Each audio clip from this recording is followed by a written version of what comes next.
saudara laki-laki sudah meninggal, tapi beliau ada meninggalkan hutang di bank.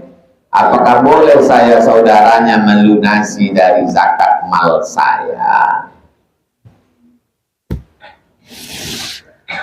Bukannya kalau mati lunas? Hah? Lunas kan? Makanya banyak orang minta lakinya mati.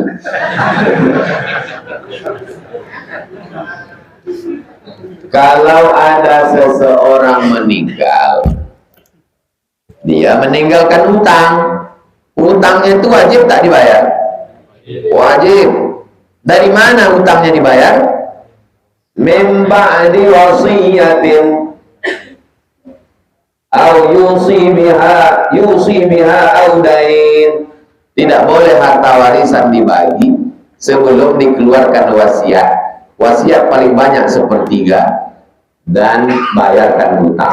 Jadi hutang dibayar dari harta warisan almarhum. Berapa warisannya? 1 miliar. Berapa hutangnya? 700 juta. Bayarkan dulu 700, tinggal 300 baru dibayar. Jelas? Apakah si anak wajib membayarkan hutang bapaknya?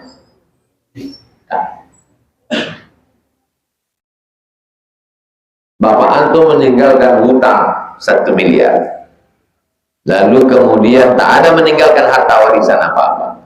Si anak tak wajib membayarkan harta warisan. Harta warisan untuk membayar hutang almarhum, itu yang wajib. Adapun harta antum yang antum cari sendiri, usahakan sendiri, tidak wajib. Wajib membayar hutangnya dari tirka, dari harta yang ditinggalkan. Setelah dibayarkan, barulah dibagi menjadi harta warisan. Tapi kalau antum sebagai anak mau membayarkan, boleh. Tolong bedakan antara wajib dengan sunnah. Sukarela. Ini saudaranya secara sukarela mau membayarkan hutang saudaranya. Boleh apa tak boleh? Boleh. Pahami cakap saya. Pertama tadi saya bahas wajib. Yang wajib itu hanya dari harta warisannya. Jangan dibagi dulu. Setelah dibagi, siapa yang mau bayar hutang? Saran kalian, bayar dulu baru bayar. Nah, kayaknya tanya ayah Glenn, berapa hutang ayah? Jangan nanti setelah dia meninggal habis tak ada hutang Glenn. Hutang berapa ini? Terus untuk aku mana?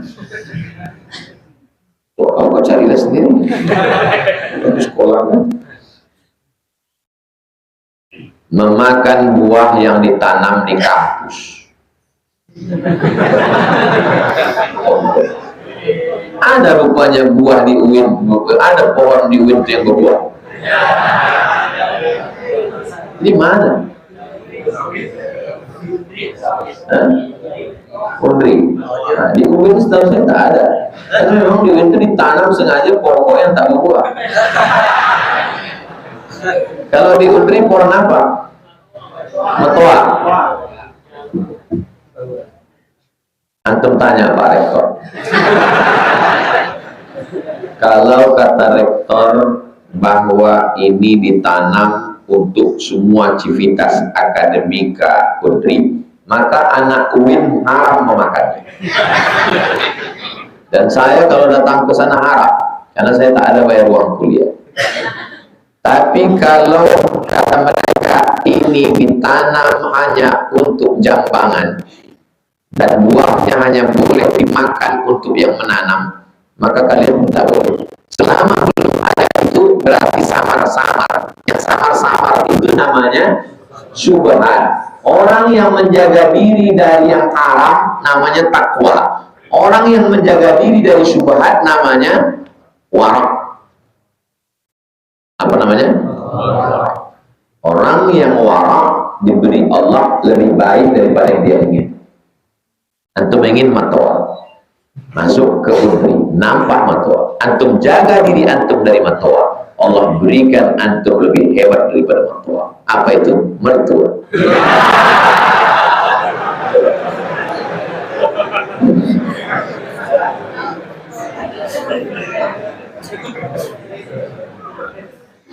Siapa penulis kitab kita ini? Imam Nawawi.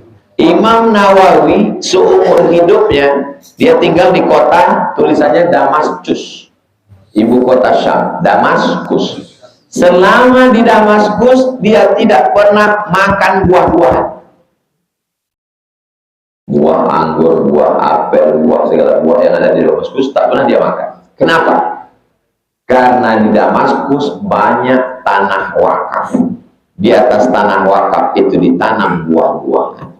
Dia khawatir buah itu adalah yang berasal dari tanah wakaf. Wow. Jadi kalau ditanya kenapa Imam Nawawi itu berkah 767, sekarang sudah 1444. 1444 kurang 767 berapa? 600 orang, 700 orang. Ilmunya tetap berkah.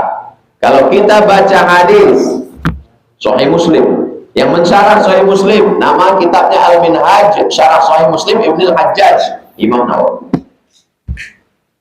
Kalau kita baca fikih paling besar dalam mazhab Syafi'i, Rawdatul Talibin wa Umdatul Muftin, Imam Nawawi. Al-Majmu' syarah Muhadzab, Imam Nawawi. Belajar ulumul hadis, sahih, hasan, dhaif, maudhu', maqbul, mutlak, muqayyad. Siapa penulisnya? Tadribur Rawi syarah Taqrib Nawawi. Imam Nawawi ulama besar kedua setelah Imam Syafi'i dalam mazhab Syafi'i. Kenapa berkah? Karena tidak makan subuhan. Kenapa ilmu kita tak berkah? Karena makan matoa. Jadi kalau antum mau berkah jangan makan subuh. Tapi untuk pastinya menghadaplah beberapa perwakilan rektor tanya juga. Ini ada pesan dari Ustaz Somad, Pak Rektor, ada salam dari beliau. Apa yang mau kalian tanyakan? Ya, terkait tentang mertua. Apa sebenarnya kedudukannya ini, Pak? Itu untuk kalian lah. Nah, kalian bawa lagu ini.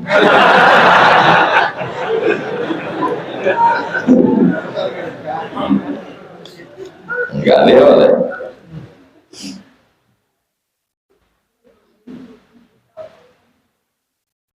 Setiap lewat, waktu itu belum ada lampu jalan gelap. Jadi setiap lewat tentara bawa obor, waktu itu tentara kalau lewat kan terang. Setiap lewat tentara bawa obor, ini perempuan ini menenun kainnya, ditenunnya. Pas tentara sudah lewat gelap lagi. Habis itu kan lewat lagi tentara, karena tentara ini kan pakai berbaris-baris. Lewat tentara ditenunnya. Habis lewat tentara gelap. Lewat lagi tenun sampai kain itu jadi. Setelah kain itu jadi, datang perempuan ini bertanya ke Imam Hambali, Imam Ahmad bin Hambal. Imam Hambali, ya, apa hukum saya menjual kain ini? Kenapa dia bertanya? Karena dia menenunnya pakai lampu. Kira-kira dia pakai lampu cahaya tentara itu rugi apa enggak? Enggak. Imam Hambali bertanya, kau siapa?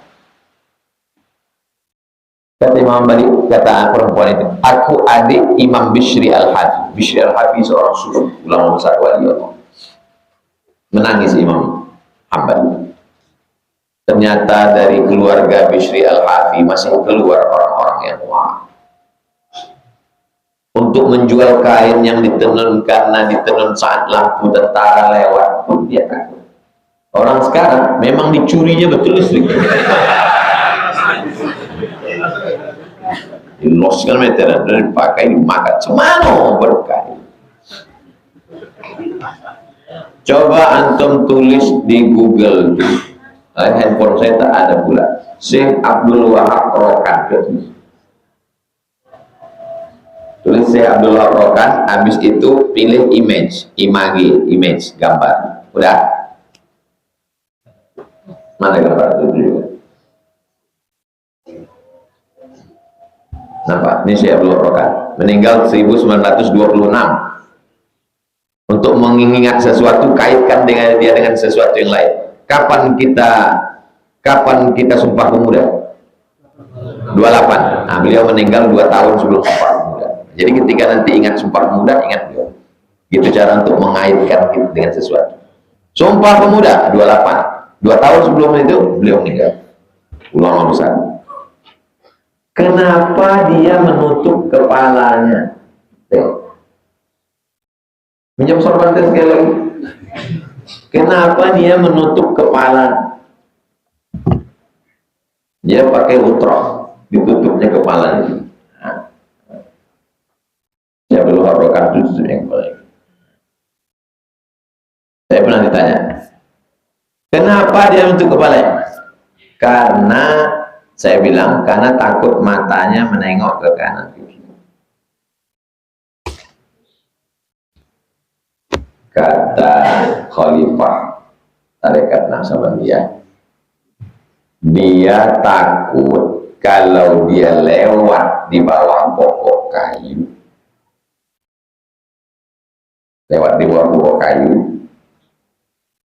kepanasan. Ini kan ada pokok kayu, ada naungannya kan, dia lewat, dia tak izin kepada orang yang punya pokok kayu.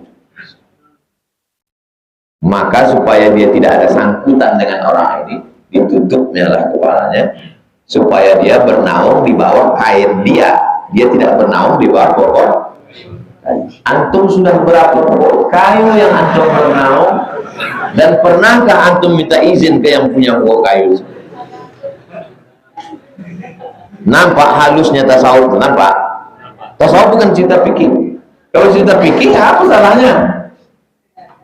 Asal hujan menaung pokok kayu, asal panas tahu gitu siapa menanam pokok kayu. Itu namanya tasawuf, halus dia kaji. Itu disebut dengan warah. Jadi kalau ditanya orang itu warah, udah jelaskan Ustaz Somad itu banyak contoh-contohnya kemarin. Aku minta ingat lagi. Apa hukumnya memancing di danau Ubin?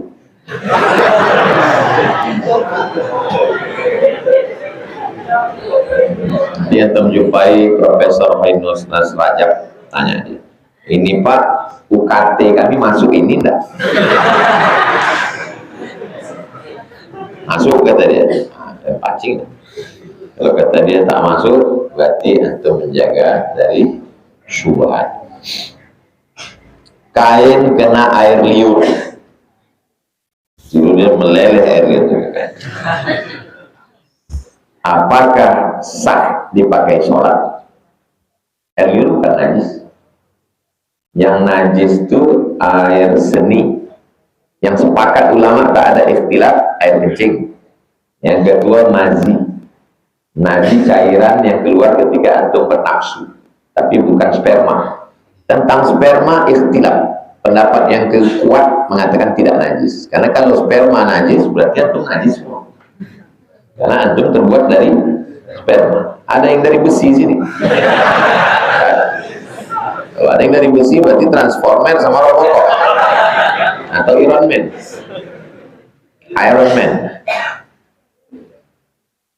Sedangkan air liur tidak najis. Ini apa Ustaz? Tapi bau, makruh.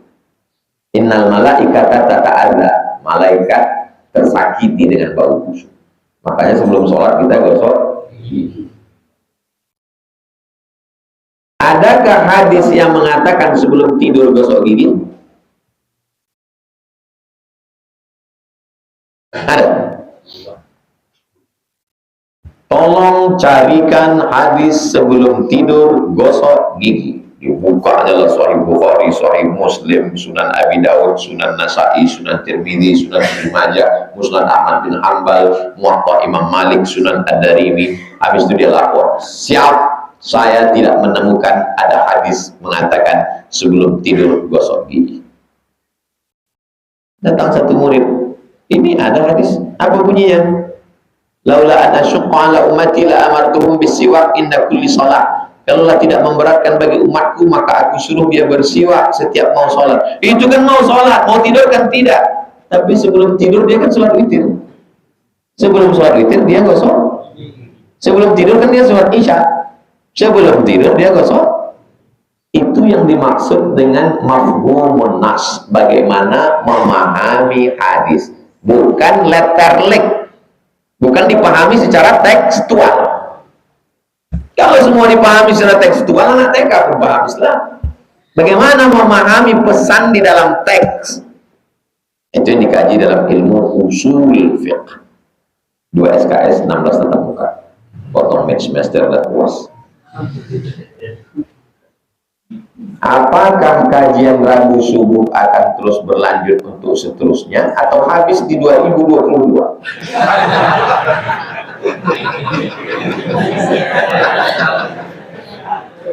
Di antara semua pertanyaan sejak kita awal pengajian, ini yang paling berat. Karena kita tak tahu.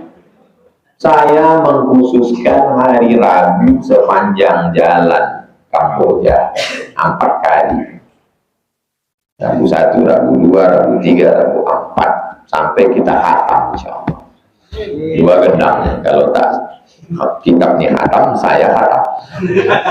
Mati saya ini tak selesai, kalian cari Ustaz Al-Nur Dinar untuk meneruskan. Ustaz Al-Nur dulu Ustaz Somad mintanya meneruskan, atau Ustaz Zul Ikrami, atau Ustaz Hanafi sampai hatam. Di mana sosok seorang ayah yang baik untuk anaknya? Wahai Umar bin Khattab, tolong hukum anak saya ini. Dia durhaka, kata Umar. Umar bin Khattab ini orangnya bijaksana. Ditanyanya, wahai anak, ada yang mau disampaikan? Umar bin Khattab, kami anak ini punya hak nggak terhadap ayah kami? Kata Umar bin Khattab, ya. Apa hak kami? Pertama, diberikan ibu yang baik. Kedua, dikasih nama yang baik. Ketiga, dikasih makan yang baik. Kata anak ini, aku tiga-tiga tak dapat. Emak aku tak baik, nama aku tak baik, dikasihnya nama anaknya Kumbang.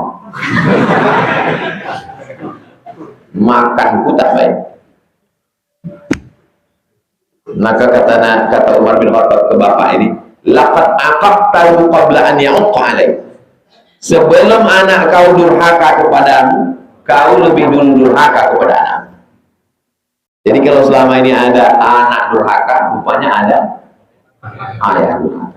Jadi kewajiban kalian, wahai calon-calon ayah, mencarikan emaknya yang baik. Jadi kalau selama ini cakap kalian, sudikah engkau menemani aku hingga ke jannah? Roba, sudikah engkau ibu untuk anak-anak?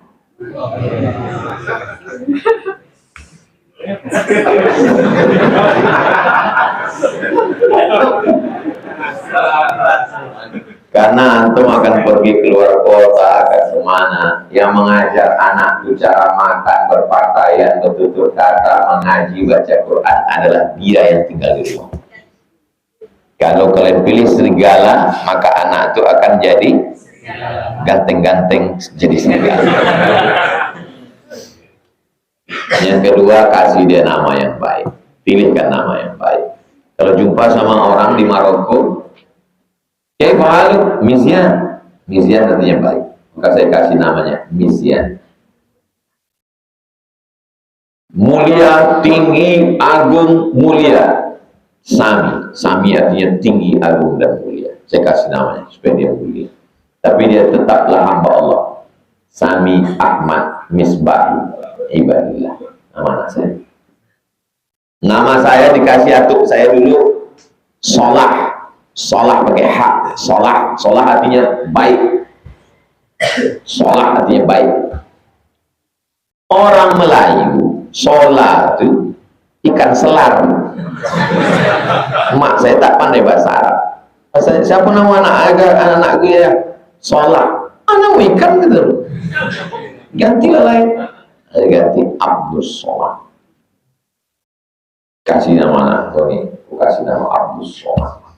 Datang atuk saya satu lagi, ganti nama dia ini. Karena dalam keluarga kita, sebelum saya nih, di atas saya ada 3. Pertama, atuk Abdul Somad merantau ke Kedah, meninggal di Kedah, tak balik-balik. Yang satu lagi meninggal. Kata datuk yang ini, ganti nama dia ini, karena dalam keluarga kita sudah ada 2 Abdul Somad, yang satu pergi tak balik-balik, satu meninggal. Saya ini yang ketiga dalam keluarga. Abdul Somad yang pertama ke Kedah tak balik-balik, Abdul Somad yang kedua meninggal, Abdul Somad yang ketiga dibully terus.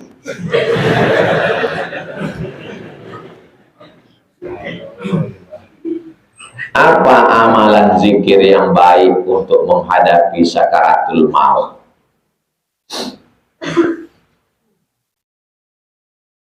Antufariqad dunya wa lisanuka ratbun bi dzikrillah. Apa amal yang paling baik ya Rasulullah? Antufariqad dunya, kau mati meninggalkan dunia, wa lisanuka ratbun, lidahmu dalam keadaan basah, bi dzikrillah. Subhanallah zikir, alhamdulillah zikir, Allahu Akbar zikir, la ilaha illallah zikir, istighfar zikir, salawat zikir. Tapi di antara semua afdalul zikri fa'lam annahu la ilaha illallah. Itulah mengapa di subuh tadi la ilaha illallah, la ilaha illallah, la ilaha illallah, la ilaha illallah. Kalau orang tarekat Naqsabandiyah zikirnya Allah Allah. Allah, Allah, Allah, Allah, Allah. Dalilnya apa? Dalam Quran. Alladzina yadhkuruna Allaha qiyaman wa qu'udan ala junubihim. Qiyaman tegak, qu'udan duduk, ala junubihim berbaring. Tegak, duduk, berbaring, tak putus. Allah, Allah, Allah, Allah, Allah, Allah, Allah, Allah, Allah, Allah, Allah, Allah, Allah, Allah. Tak berbunyi, tak bersuara, tapi terdengar di telinga. Proses pembiasaannya itu, pelatihannya itu yang disebut dengan suluk. Suluk pakai kak, suluk bukan suluk. Jago kemana? Bersuluk. Bersuluk. Suluk dari kata salaka. Man salaka tariqan yaltamisu fihi ilman sahalallahu lahu bihi tariqan. Nanti antum dimandikan, setelah dimandikan dikafankan, orang mati dibisikkan ke telinga, la ilaha illallah, namanya ditalqinkan. Pergi antum ke kapal, habis rantau berangin belok kanan, ada pesantren sebelah kiri namanya Darussalam, antum jumpai Buya Alaidin. Bilang saya pesan Ustaz Somad mau minta talqin. Nanti dibisikkan antum telinga la ilaha illallah, dikasihnya antum ijazah zikir, dia menerima itu dari gurunya, dari ayahnya, sampailah kepada Abu Bakar Siddiq, sampai kepada Nabi Muhammad SAW. Sedikit-dikitnya 10 hari, yang biasa 40 hari. Atau untuk pergi ke Medan, dari Medan antum ke Langkat, nanti antum ke Tanjung Pura, lewat jembatan Tanjung Pura belok ke kiri, nanti ada kampung namanya Babus Salam. Karena orang Melayu susah menyebut Babus Salam, kau nak kemana? Bersilam. Jumpa mursyid yang ke-13, namanya Syekh Dr. Zikmal Fuad, guru saya dulu di pesantren Darul Arafah. Salam dari Ustaz Somad, Tuan Guru, saya ini datang dari Riau, mau minta talqin zikir. Nanti tunggu suluk situ 10 hari. Handphone mati, makan nasi putih, tak pakai lauk, supaya dia berzikir. Tak ada kerja lain, sholat zikir, sholat zikir, sholat zikir, untuk mensetapkan itu ke dalam, supaya melekat dia Allah, Allah, Allah, Allah, Allah, Allah, Allah, Allah, Allah, Allah, Allah, Allah. Nanti disuruhnya 1 hari kau 5.000, 10.000, 15.000, ada titik-titiknya, supaya antum mati dalam keadaan la ilaha illallah. Mana ada jaminan kita mati dalam la ilaha illallah? Kalau mati dalam keadaan menyanyi dangdut, apa yang paling sering kita cakapkan, yang terngiang di telinga kita, itu nanti datang waktu mau sakaratul maut. Maka orang yang selalu menyebut Allah, Allah, Allah, maka dia datang. Mudah dia untuk mati kembali kepada Allah SWT. Karena itu yang terngiang di telinga, itu yang selalu tiap hari. Kita nih kalau sudah tua, sekarang itu masih muda, masih sehat ya. Kalau udah tua nanti mulutnya mau bercakap, kalau tanpa tak percaya, jumpailah orang umur 60, 70, 80. Kadang mau cakap itu diulangnya sampai 2-3 kali, macam kaset CD rusak.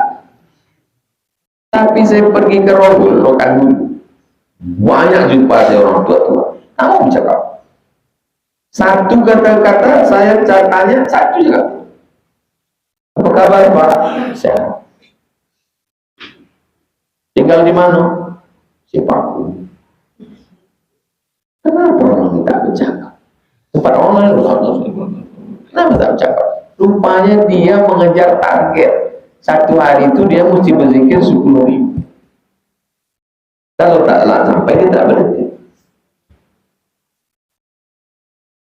Di akhir masa kita nanti, kita mesti ada target-target. Kalau tidak, kita mati sesat. Apalagi zaman sekarang nih, pikiran kita dikacau oleh Twitter, BBM, WhatsApp, Instagram, Telegram, hancur. Televisi, TV kabel. Cara kembali tak lain tak bukan adalah zikir. Dan orang yang mengamalkan zikir itu ada spesialis-spesialis bidangnya. Datanglah seorang dokter dari Universitas Andalas menulis S2 tentang ayat ala bidzikrillahi tatmainnul. Semua ustaz menjelaskan ayat itu. Ala bidzikrillahi tatmainnul qulub, dengan banyak berzikir hati menjadi tenang. Tapi ketika yang menjelaskannya dokter, ditulisnya dalam tesis S2 di universitas. Jadi Pak Ustaz, setelah saya adakan penelitian kepada orang-orang pengamal tarekat Naqsabandiyah, ternyata jantungnya lebih sehat, lebih tenang, lebih normal karena getaran zikir. Kenapa darah tinggi naik? Kenapa kolesterol naik? Kenapa jantung koroner naik? Karena detak jantung tak normal. Kalau detak jantung tak normal, maka oksigen ke otak tak normal. Kalau oksigen ke otak tak normal, muncul berbagai macam penyakit datang. Semua berawal dari jantung. Puncak pada ketenangan jantung adalah zikir. Sudah saya kasih tahu caranya, alamatnya, cara mendatangi orangnya, antum tinggal amalkan. Mungkin tak bisa sekarang, nantilah Pak Ustaz, udah kira-kira udah agak-agak mau mati. Jangan menunggu mau mati. Ustaz sendiri, saya sudah lama. Setiap saya duduk, dulu udah lama, kira-kira sebelum umur 40, setiap duduk nampak saya macam lampu-lampu di samping. Tapi asal ditengok dia hilang. Akhirnya satu malam bermimpi lah saya, datang datuk saya, kata dia, pesannya sedikit aja, bersuluh kau. Bangun saya tanya mak saya, kata almarhum datuk ini disuruhnya aku bersuluh mak. Oh, memang tradisi orang kita kalau lewat umur 40 baru bersuluh. Waktu saya mimpi itu umur saya sekarang 25.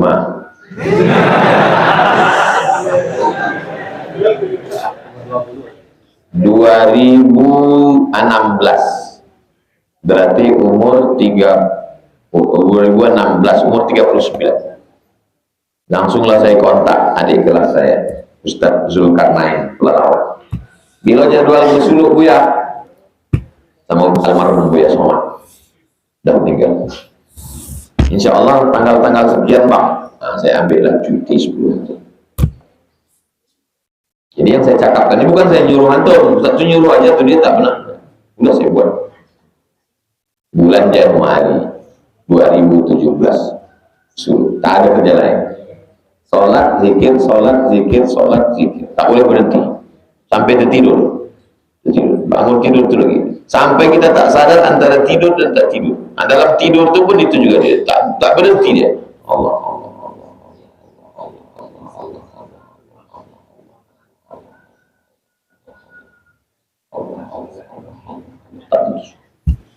Tidak, itu tak bergerak. Sedangkan membetulkan AC ke tukang AC, membetulkan handphone ke tukang handphone. Masalah zikir, masa kita mau buat sendiri? Akan tuh bergurulah pada orang yang spesialis. Sudah saya tunjukkan tempat-tempatnya, langsung tinggal datang. Nantilah Pak Ustaz selesaikan dulu kuliah nih. Iya, kalau kuliah selesai malaikat mau tak datang duluan. Untuk niat yang baik-baik, semoga Allah sampaikan segala maksud baik kita, diberikan Allah istiqamah iman dan Islam. Al-Fatihah. A'udzubillahi minasyaitonir rajim. Bismillahirrahmanirrahim. Alhamdulillahirabbil alamin arrahmanir rahim maliki yaumiddin. Iyyaka na'budu wa iyyaka nasta'in. Ihdinas siratal mustaqim, siratal ladzina an'amta 'alaihim ghairil maghdubi 'alaihim waladdallin. Amin. Allahumma shalli ala sayyidina Muhammad wa ala ali sayyidina Muhammad. Ya Rabbi bil Mustafa balligh maqasidana waghfir lana ma madha ya wasi'al karami. La tada' lana dhanban illa ghafartah wa la hamman illa farajtah wa la daynan illa qadaitah wa la musafiran illa wasaltah wa la maridan illa syafaitah wa la mayyitan illa rahimtah wa la mumtahinan illa najahtah wa la 'aziban illa zawwajtah wa la raghiban illa anjabtah wa la musafiran illa wasaltah wala hajatan min hawaijid dunya wal akhirati laka ridha wa lana fiha salah illa qadaitaha wa yassartaha ya rabbal alamin. Rabbana atina fid dunya hasanah wa fil akhirati hasanah wa qina adzabannar. Wa sallallahu ala sayyidina Muhammad wa ala alihi wasallam walhamdulillahi rabbil alamin. Taqabbalallahu minkum inna minkum taqabbal ya karim.